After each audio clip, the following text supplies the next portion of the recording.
world governed by invisible laws, principles that are as constant as gravity and as decisive as fire. And one of the most extraordinary, most misunderstood of these laws is this: you get what you ask for, but only if you do something first.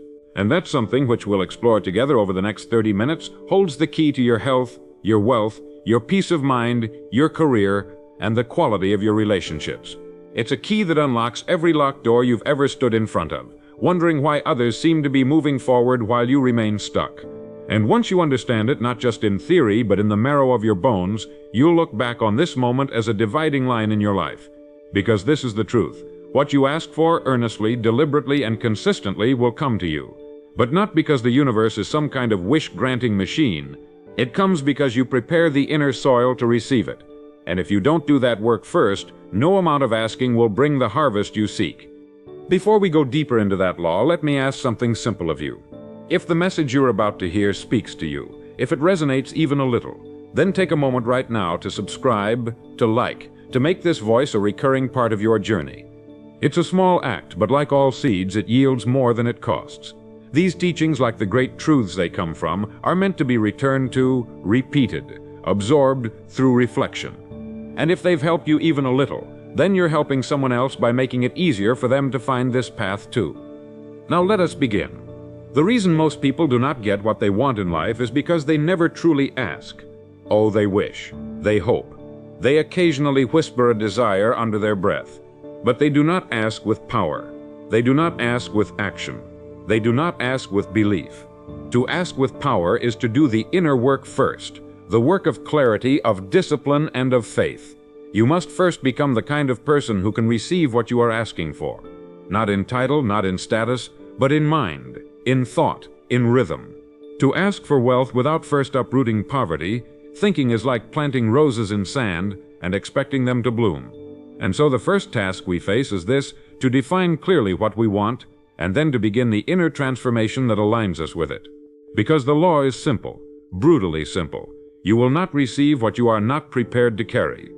So the first principle, and it may be the most important of all, is this: clarity precedes power. If you do not know what you want, you cannot receive it. A ship without a destination is just a piece of metal tossed by the wind. You must write it down. You must see it in your mind. You must be able to say it in a single sentence. And you must review it every single morning of your life until the image burns into your consciousness so deeply that your subconscious can begin to move mountains to bring it to life. Write it on a card, put it in your wallet, place it on your desk, look at it before bed. Think about it as you rise, speak it aloud, let it become part of your very breath. Because what you are doing is not just stating a desire, you are programming your most powerful tool, your mind, to recognize opportunities, to respond with courage, and to rise with purpose. Now, once you've done that, something remarkable begins to happen. Your thoughts begin to align. Your habits start shifting. Your environment subtly changes, because you are no longer moving randomly through your days. You are moving deliberately with a destination in sight. You become like that ship with its compass locked onto a point across the sea. And though you may not see land for days or weeks, you know you're on course. You trust the map. You trust the laws. And most of all, you trust that you are the captain. Not your employer, not your friends, not the circumstances of your birth, you. This is the beginning of mastery. The moment when a man or a woman steps out of the crowd and says, "I will live deliberately." And if you're thinking right now, "Well, Earl, I don't know what I want," then you've already uncovered the first obstacle. Most people don't get what they want because they never slow down long enough to discover what it is. And if they do have an idea, they keep it vague and soft like smoke in the wind. So let me challenge you. Go sit in a quiet room for 30 minutes. Take a piece of paper and ask yourself, what do I really want? If I had no fear of failure, if I trusted that success was mine, what would I reach for? Be honest, be bold. Do not censor yourself. The mind, when free of fear, will reveal things to you you've buried for years. And once those truths rise to the surface, write them down and commit to them. Because what you commit to in writing begins to shape your actions, and what shapes your actions shapes your life. This is not mere theory. It is a law as real as gravity, and it begins with a decision, a single act of clarity that separates you from the drifting 95% who conform, who wander, who react. The moment you decide what you want, really decide, you move yourself into the top 5% of people who know where they're going. And this is where the asking begins. Not with your lips, but with your thoughts, your movement, your energy. The universe is not responding to your casual statements. It's responding to your inner frequency. And that frequency is set by clarity, repetition, and belief. So here's the first commitment I want you to write. Say and comment right now, I know what I want. I believe it is mine. I act like it's already here. Let those words live in you. Speak them aloud. Write them in the comments. Declare them publicly.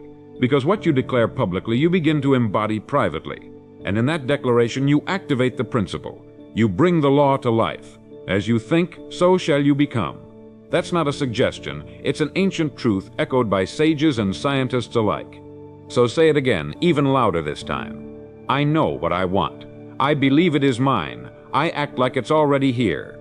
And here's the truth that most miss. Asking is not just a verbal act, it is a state of being. When you align your thoughts, your words, and your actions with a single clear vision, you have asked in the most powerful way known to man. You've activated what Emerson called the law of compensation. What you plant, you will reap. What you give will be returned. What you ask for when asked rightly must arrive. But it begins with this: clarity, decision, identity. You must first decide who you are before life can begin to respond to you. And once that identity is anchored, the asking flows naturally. You are no longer pretending, you are expressing. And in that expression, the doors begin to open. So before we move forward, I want you to stop and reflect. Have you made the decision? Have you written it down? Have you stated your identity clearly? If not, pause this message and do it now. This is not a passive listening experience. This is a transformation in motion, a sacred challenge, and it begins with clarity. Because once the mind is clear, the rest of life starts aligning. You will begin to see doors where before you saw only walls. You will recognize opportunity where once there was only confusion. Because you have done the one thing that most never do. You've asked clearly, and you've prepared yourself to receive. And that is where all true progress begins. Now that you've made the decision, and I trust you have, you've already stepped into rare territory. You are no longer drifting with the winds of chance. You've set a course, a direction, a fixed point in your mind. And from this point forward, every thought, every action, and every moment of silence carries a new weight. You've moved from reaction to intention. And as we build on this foundation, let us now examine the second part of this process, preparation. Because the truth is simple. You don't get what you want. You get what you're prepared to receive. And preparation, unlike desire, is not emotional. It is practical. It's what separates the man who wishes from the man who earns. And if you're willing to prepare in the right way, there is no dream too large, no goal too far, and no life beyond your reach. Preparation begins in the mind, but it must descend into action.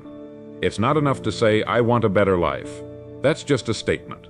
The question is, what habits are you building? What time are you rising? What are you feeding your mind each morning? Are you preparing for greatness the same way an athlete prepares for competition, daily, deliberately, relentlessly? Because the secret most men overlook is this: you don't rise to the level of your desires, you fall to the level of your disciplines. And the man or woman who asks for much but disciplines little is like the farmer who plants no seed yet demands a harvest.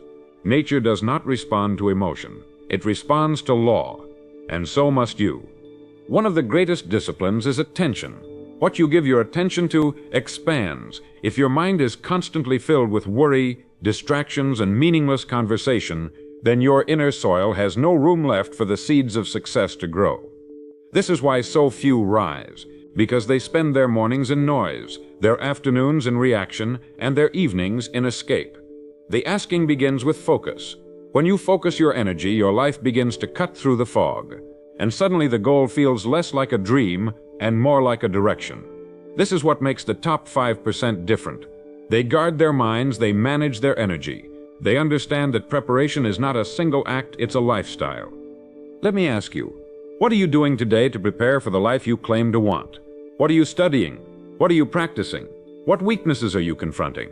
And who are you becoming in the process? Most people want success to come and then they'll change. But life works in reverse. You must change first. You must become the person who already deserves the outcome. Not after, before. That's the price. That's the law. So I'll say it again. You don't get what you want. You get what you're prepared to carry. And if the version of you today cannot handle what you seek, then life in its mercy withholds it until you are ready. So how do you know you're preparing correctly? Here's the measure. You begin to change how you feel about time. The man who is preparing for greatness sees time not as something to kill, but as something to craft. He wakes with urgency. He guards his minutes. He eliminates the trivial, because he knows he's on a mission. His life is no longer a blur, it is a sculpture. Every habit is a chisel. Every morning a block of fresh marble, and in this way, he does not just chase the goal, he becomes worthy of it. That is true preparation, and that is where asking becomes receiving. Another indicator of preparation is discomfort. Growth always comes with friction. The habits you must build, the fears you must face, the people you must outgrow. These are not punishments, they are prerequisites. Life does not reward the comfortable, it rewards the courageous. And every step you take outside your comfort zone is a signal to the world. I am serious, I am ready, I am becoming. So the discomfort you feel is not a warning, it is confirmation. Confirmation that you're moving in the right direction, that your old self is being replaced, that your container is expanding to hold the blessing that is already on its way. This is also why so few finish the race, because they ask for something great, but resist the becoming. They want more money without changing their spending. They want deep relationships without changing their honesty. They want confidence without confronting fear. And so they remain stuck, asking but not transforming. But now you know better. Now you understand that the first preparation is within, and that every external result is a mirror of internal development. You are not waiting for success. Success is waiting for you to become ready. So what should you do today? Simple. Start acting like the person who already has what you want. Wake up earlier, cut distractions, speak with clarity, study your craft, treat your goal like it's a sacred responsibility, not just a fantasy. Because the version of you who is prepared, the one who deserves the reward, already exists. You're not trying to create that version, you're trying to reveal it. And you do that through consistent, patient, intelligent preparation. Over time, through repetition, through faith, and through action. There's a power that awakens the moment you align preparation with vision. You begin to move with quiet certainty. You no longer chase results, you attract them. You become the kind of person who doesn't ask the world to give him something, he gives first. And because he gives, he receives. Because he serves, he is promoted. Because he prepares, he is trusted. And this is not just success, it is fulfillment.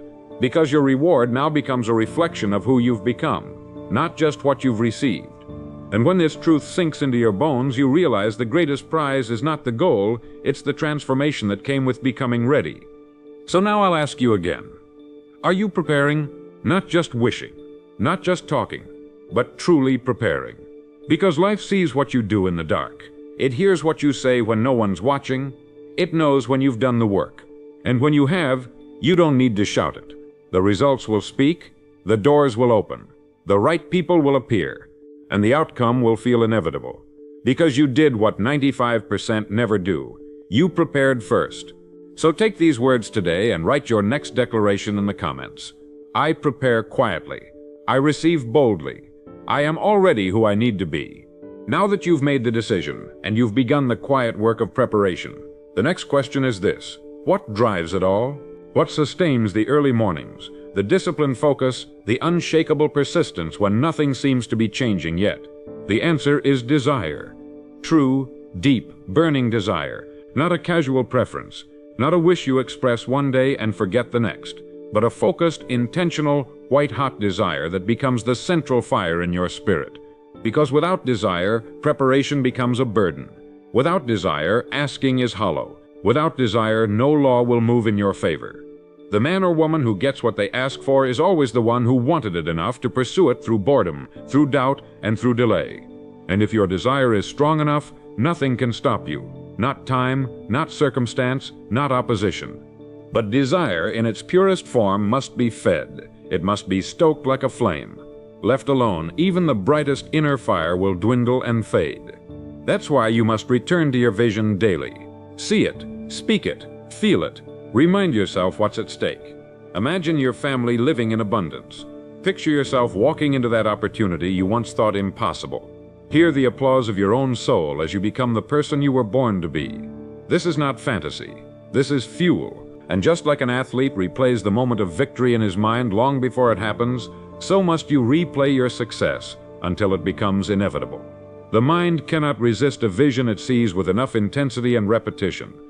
And so I must tell you the truth. Many people fail, not because they lack ability, but because they lack desire. They want, but not enough. They're interested, but not committed. They flirt with their future instead of marrying it. And when resistance comes, as it always does, they retreat. But desire, real desire, doesn't retreat. It adapts, it climbs, it finds a way. The man who wants it badly enough will read more, train more, sacrifice more, and rise earlier. He will endure mockery. He will be misunderstood. He will walk alone if necessary. Because the goal is not negotiable. The desire is too strong. The flame cannot be extinguished. So the third law is this: your desire must become your discipline. And when your desire is high, discipline becomes easy. People think motivation leads to action, but it is action fueled by desire that leads to momentum. And momentum is the secret few ever taste. Once you have it, you are carried by it.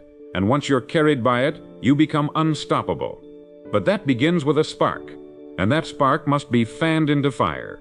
So I ask you now, what do you want so deeply that you are willing to endure discomfort, delay, even disapproval to achieve it? What do you desire so fully that you'd trade short-term ease for long-term elevation? The answer to that question will reveal whether you're still dreaming or whether you've begun the asking that changes destinies. The mistake most make is they think desire is just emotional. It's not, it's practical. It is measured not by how much you say you want something, but by what you're willing to endure to receive it. The man who says, "I want to be wealthy," but won't manage his time or his spending, he does not desire it. The woman who says, "I want a great relationship," but won't develop honesty or emotional depth, she does not desire it. Real desire is always backed by proof, by effort, by habits, by sacrifice. And if you look at your life today and do not see those things, then don't lie to yourself. You may want the results, but you do not yet have the desire that unlocks them. And that's okay, because desire can be developed. It is not a gift, it is a muscle. And like all muscles, it grows through use. So how do you build desire? You begin by immersing yourself in your vision.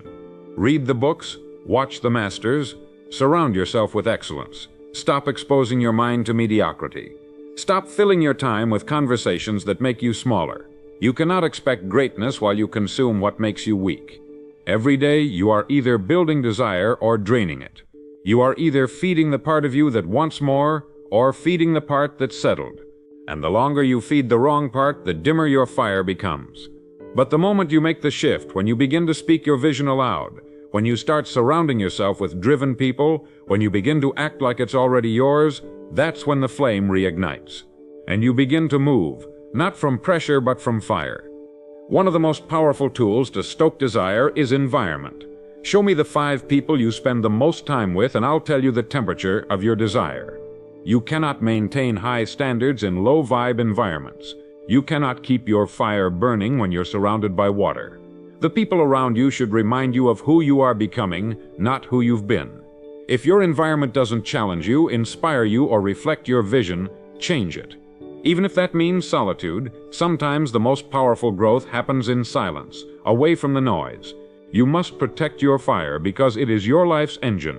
Without it, nothing moves, nothing happens. But with it, doors open, courage rises, and life begins to respond. Let me tell you something you may never have heard before. Desire is a divine signal.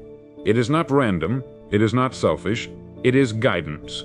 The dream that won't leave you, the goal you return to again and again, the vision that haunts your quiet moments, that is your soul whispering. That is life trying to tell you, this is the path. Do not ignore it. Do not suppress it.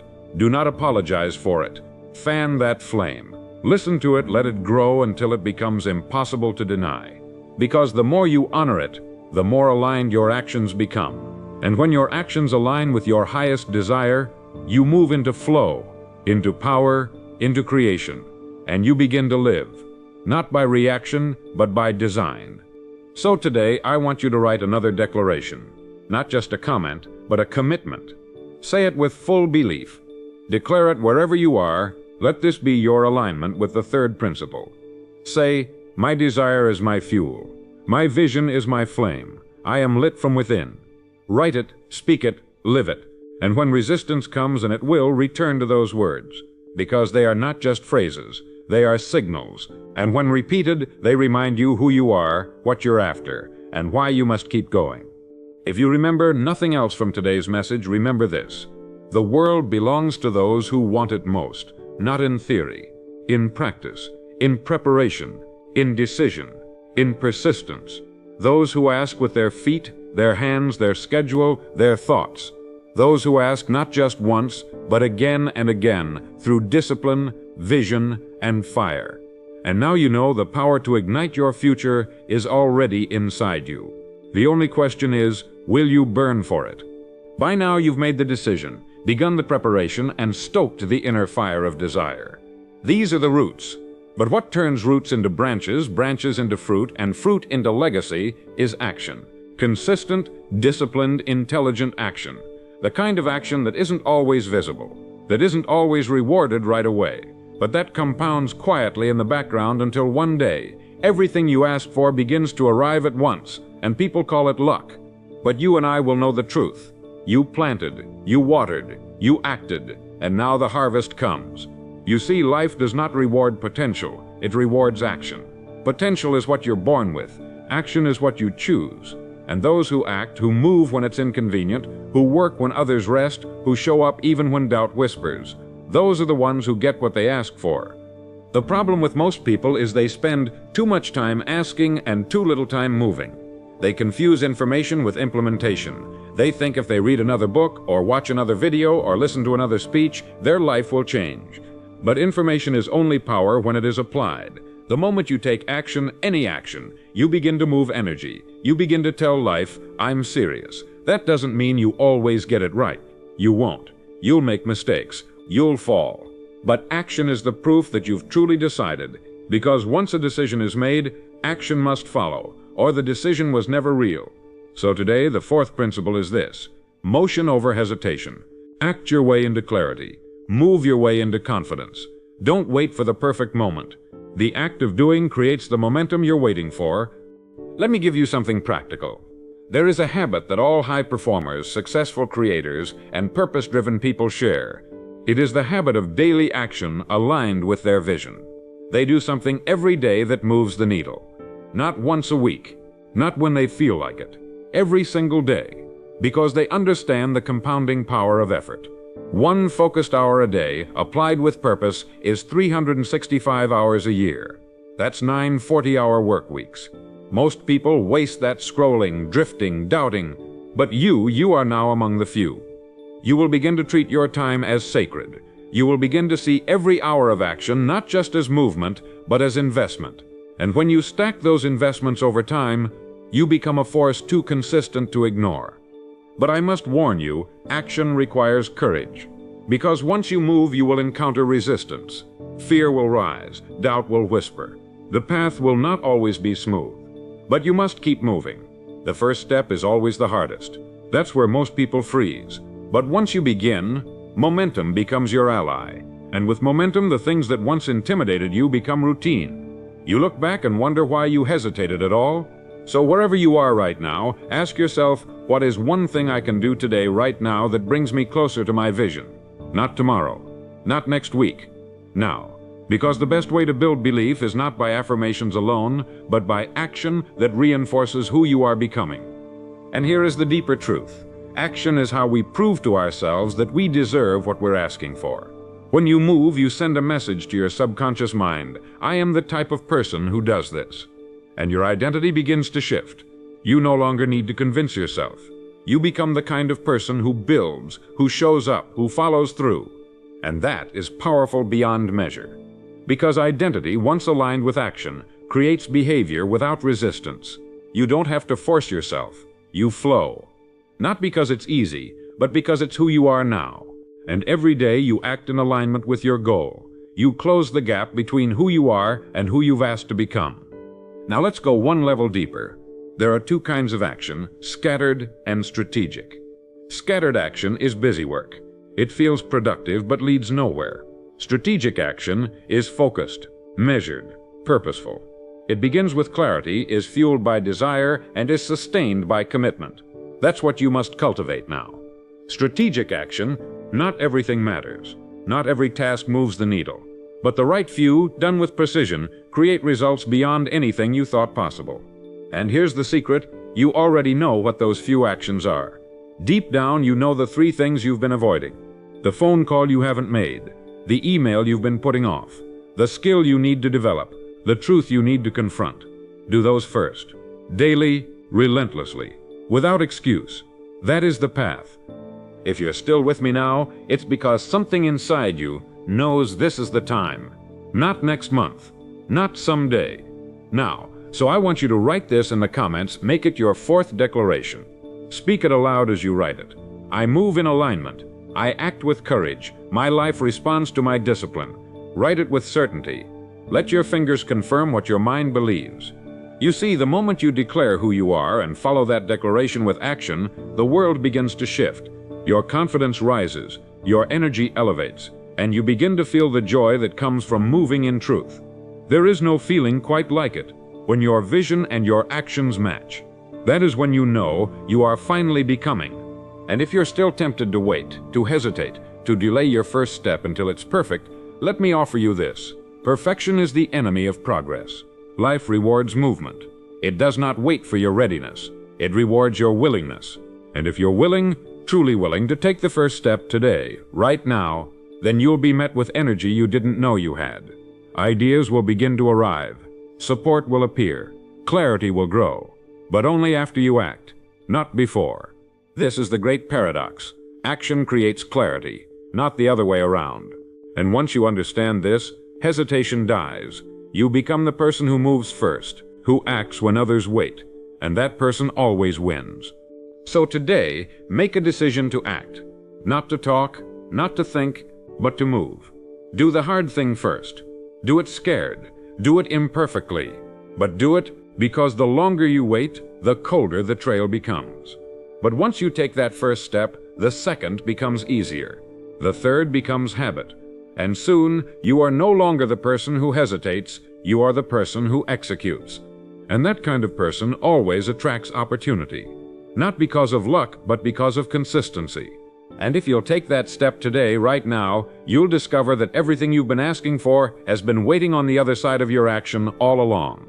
Now that you've stepped into action, felt the first tremors of motion, and tasted the quiet satisfaction that only comes from doing, you are ready to meet the 5th principle, one of the most essential of all: persistence. Not just movement, but continued movement.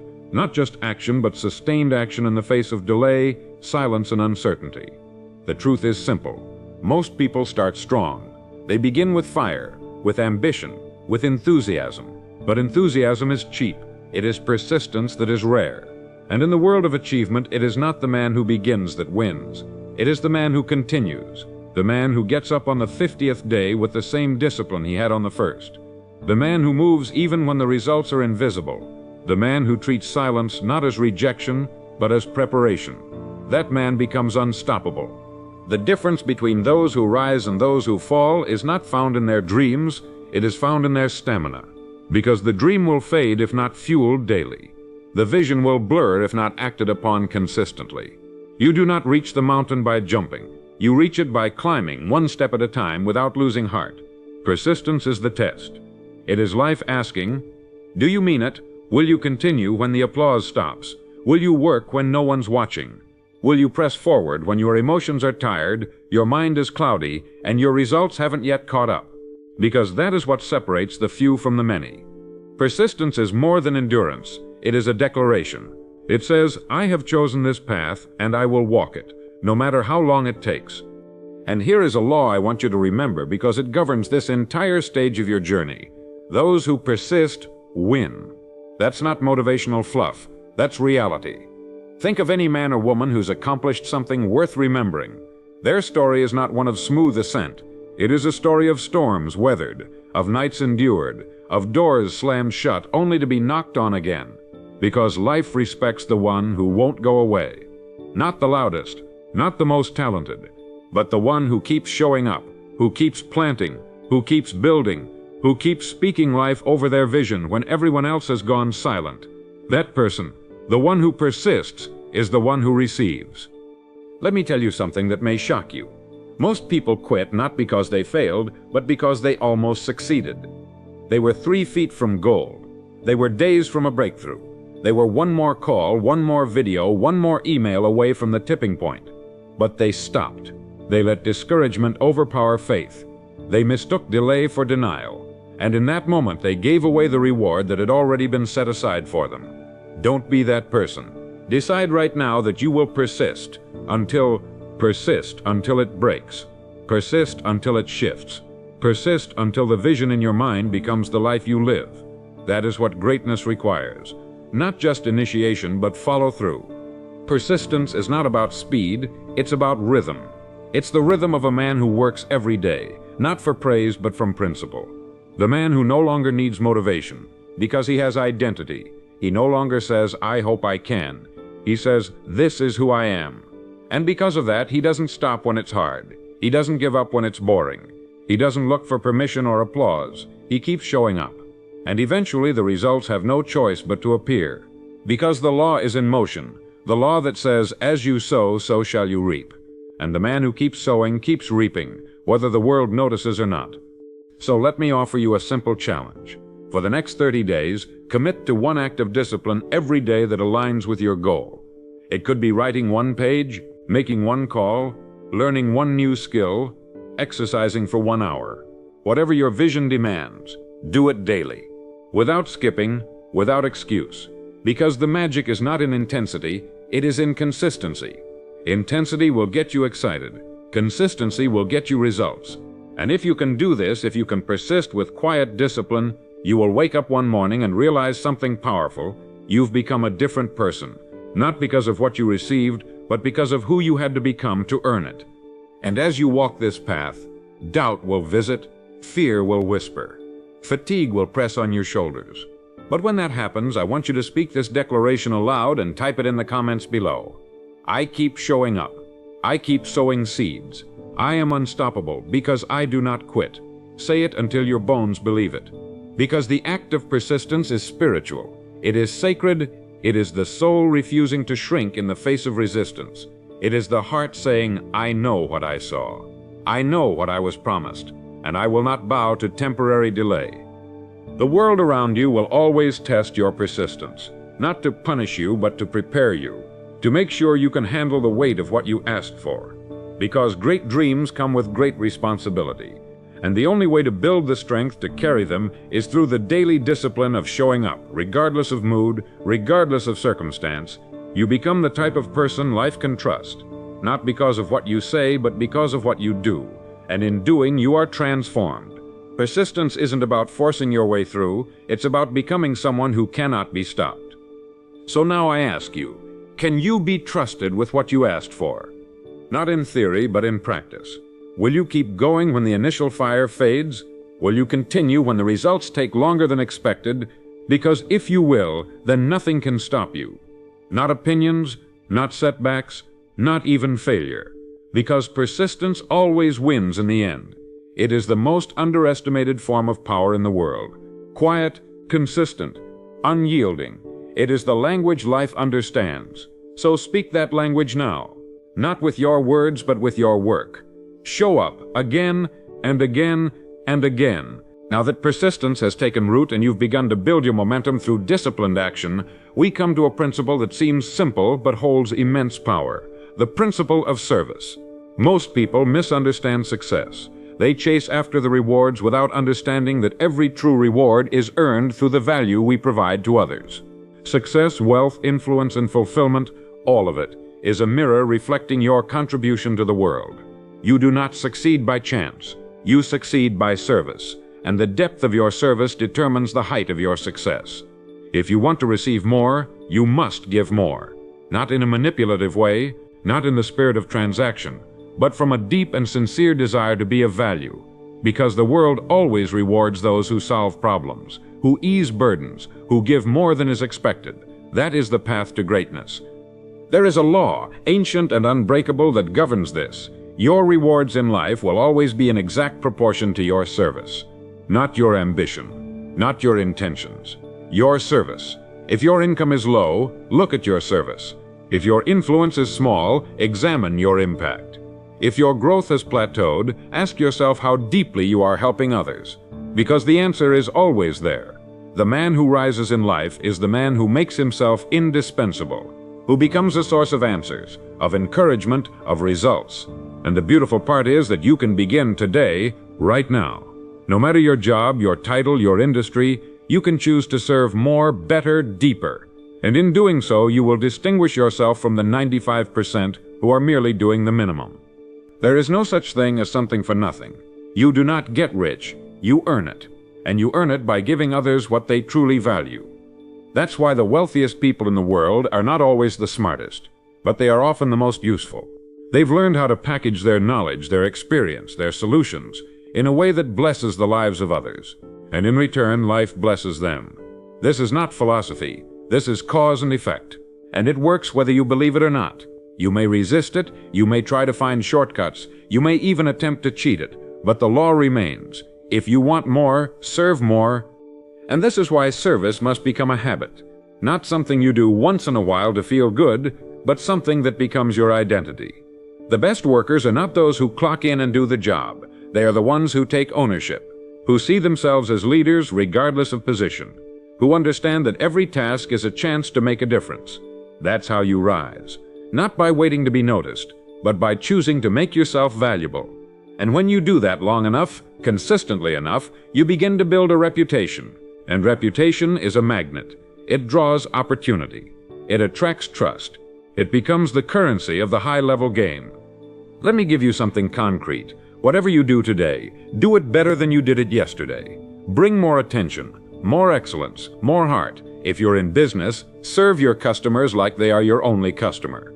If you're in school, treat every lesson like it's the key to your future. If you're building something online, care more than your competition. Go deeper, give more. And if you do this daily, over time your name will become associated with quality. People will begin to seek you out, not because you shouted the loudest, but because your service spoke the clearest. That is how you build something real, something that lasts, something that pays you long after the work is done. And if you're wondering, how do I know if I'm serving enough? Ask yourself this. If I were the customer, would I be thrilled? If I were the person on the receiving end of this effort, would I feel seen, helped, understood? If not, then there's room to grow.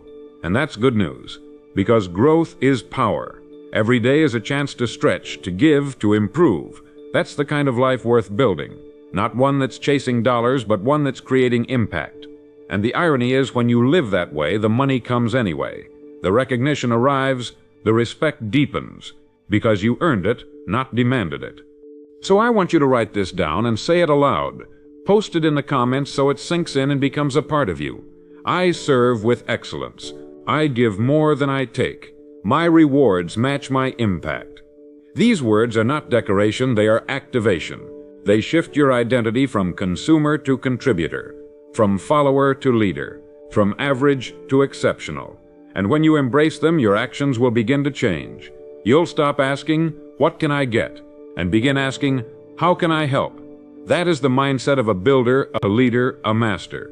And it is the bridge between where you are and where you want to go. Service is the one thing that no one can take from you. You may lose your job, your money, even your health. But the decision to serve, to be of value, to contribute, that is forever yours. It gives you purpose when circumstances change. It gives you power when everything else is uncertain. Because you can always give, you can always bless, you can always make things better for someone else. And when you live from that space, life begins to move differently. Doors open, conversations start. Resources appear. Because you are no longer a beggar, you are a builder. And builders always rise. So the question I leave you with today is simple. How can you serve more? Not later, now. How can you make today better for someone else? How can you exceed expectations? How can you pour excellence into everything you touch? Because the answer to that question is the same as the answer to your dreams. It is through service that you rise. It is through impact that you earn. And it is through consistency that you become unforgettable. So choose today to serve not out of duty, but out of power.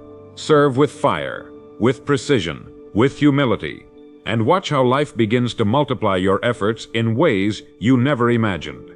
Up to this point, we've explored desire, decision, preparation, action, persistence, and service. These are the pillars of transformation. But now we arrive at something deeper, something invisible to the eye, but unmistakable to the spirit. It's the seventh principle, and it governs every moment of success, every lasting change, every life of meaning, identity. You will never rise above the image you hold of yourself. You may dream, act, persist, and serve, but if the story you carry in your mind is one of smallness, of limitation, of doubt, then sooner or later your results will shrink to match it. This is the truth most men never face. They blame the economy, the timing, the competition. But the real gatekeeper is not out there, it's in here. It's the self-image, often shaped in childhood, refined through repetition, and locked in place by fear. And until you replace it, nothing changes. Here's what most people do. They try to achieve more without becoming more. They chase goals with the same identity that created their current reality. And so they sabotage their efforts without realizing why. It's not because they don't want success, it's because part of them doesn't believe they deserve it. And belief is everything, because what you believe about yourself determines what you expect, and what you expect shapes what you pursue, how you behave, how you respond to failure, and ultimately what you allow yourself to receive. So if you want to change your life, you must first change the way you see yourself. You must choose a new identity, not tomorrow, not gradually, now. This is the power of conscious self-definition. When you decide who you are, not based on your past, but on your potential, you begin to live into that identity.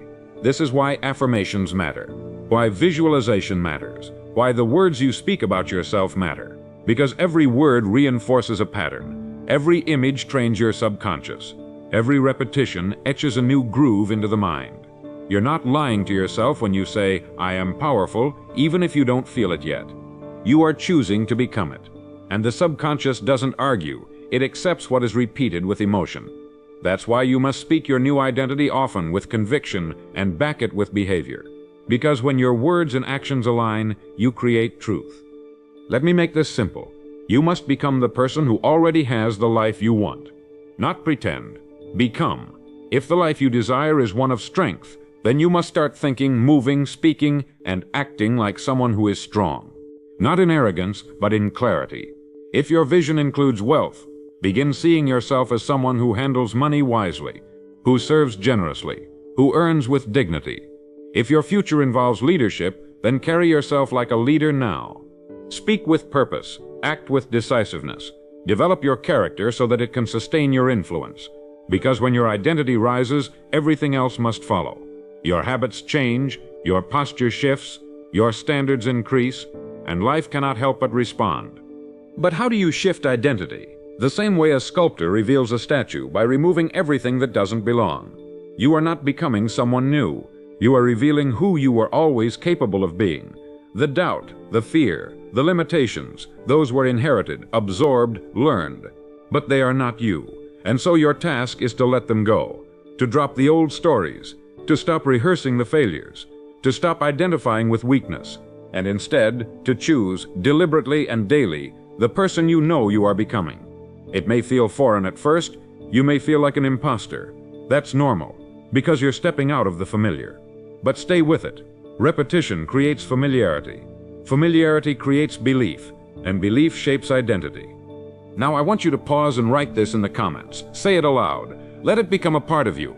I am already who I chose to be. I think, act, and move from my future, not my past. Say it again, slowly, with conviction. Let that truth echo in your mind, because once you truly believe it, everything changes. You no longer need to force motivation. It flows from identity. You don't have to beg for consistency. It emerges from who you are. That's the power of identity. It's the foundation beneath every action. And when it is strong, the rest becomes effortless.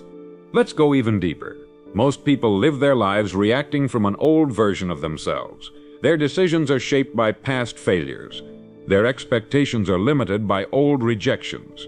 Their energy is drained by invisible shame. And so they play small, not because they want to, but because they've never rewritten the script. Today you rewrite it. You step into the driver's seat. You take control of the narrative. You choose new language, new posture, new self-respect, because you realize that every moment is an opportunity to practice being the version of you that your future requires. Not someday, but now. This is not a dress rehearsal. This is the performance, and the curtain has already risen. And if you find yourself slipping back into self-doubt, into comparison, into old habits, don't shame yourself. Simply return to the truth. Return to the identity you chose. Return to the words you spoke. Return to the vision you declared. This is not about perfection. It's about alignment. And every time you return, you strengthen the connection. You reinforce the new story. You build resilience. And in time, your old identity loses its grip. The self-sabotage fades. The resistance softens. And what felt once impossible becomes natural. That's the process. That's how transformation becomes permanent. So let me ask you plainly, who are you choosing to be? Not in theory, in practice, in voice, in attitude, in effort. Because that choice made and remade each day is more powerful than any circumstance. It is stronger than failure, bigger than your past, and more real than any obstacle in your way. You are not a prisoner of your history. You are a sculptor of your destiny. And every thought, every action, every declaration is a chisel in your hand. So sculpt boldly, live deliberately, and hold yourself to the image of greatness that you've chosen, not once, but always.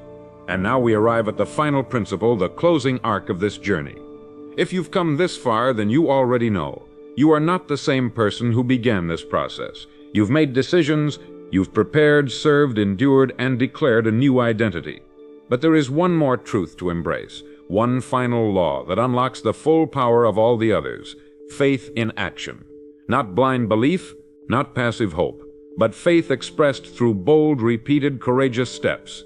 You see, the most powerful belief is not what you whisper to yourself in quiet moments, it's what you're willing to do, especially when the outcome isn't guaranteed. The man who takes action while still afraid, the woman who moves before all the evidence is in, that's faith. And it is this kind of faith that turns thoughts into things, dreams into outcomes, and visions into visible, tangible results. Faith in action means moving forward even when the details aren't perfect. It means showing up when you feel unsure. It means starting the business, writing the book, applying for the opportunity. Not because you're certain, but because you're committed. And this is where most people fall short. They wait for the conditions to be right. They wait to feel confident. They wait until the fear disappears. But life doesn't work that way. The bridge between desire and manifestation is motion. And without motion, everything else collapses. You can have the clearest vision in the world, the strongest preparation, the boldest declarations, but without action, nothing happens. Action is the proof. It is the demonstration that your faith is real. And the moment you act, the universe responds. You'll notice something strange once you begin acting in faith. Life will start to shift. Things will move. People will show up. Circumstances will align. Not all at once, but undeniably. This is the invisible mechanism of momentum. It does not reward the hesitant. It rewards the initiator, the one who says, I may not have all the answers, but I will not sit still. And that person becomes magnetic. They attract what they need, because their energy signals certainty. Not perfection, certainty. And from that place, doors open, opportunities unfold, and progress becomes inevitable. So, if you've been stuck, if you've been waiting, if you've been preparing endlessly, now is the time. Move. But don't confuse action with busyness. This is not about doing more. It's about doing what matters, consistently. It's about eliminating the unnecessary and pouring your time, your focus, your effort into the things that build your future. The great enemy of purpose is not laziness, it is distraction. And you must guard yourself ruthlessly against the temptation to stay busy without moving forward. Activity is not accomplishment. Motion is not momentum. Real faith in action means taking the next right step, and then another and another, until your entire life has shifted direction, not in one leap, but in thousands of intentional movements that compound into transformation. And if you're wondering where to begin, start small. But start now. Send the message, record the video, offer the service, have the conversation, make the pitch, write the first page. Don't wait for permission. Don't wait for validation. Don't wait for confidence. Action generates confidence. Action creates clarity. Action builds belief. And in a world that's conditioned you to hesitate, to seek approval, to second-guess your decision to move is a revolution. A declaration that you are no longer available for stagnation, no longer subscribing to smallness, no longer tolerating delay. You are a person of movement, of mission, of bold, unapologetic forward motion.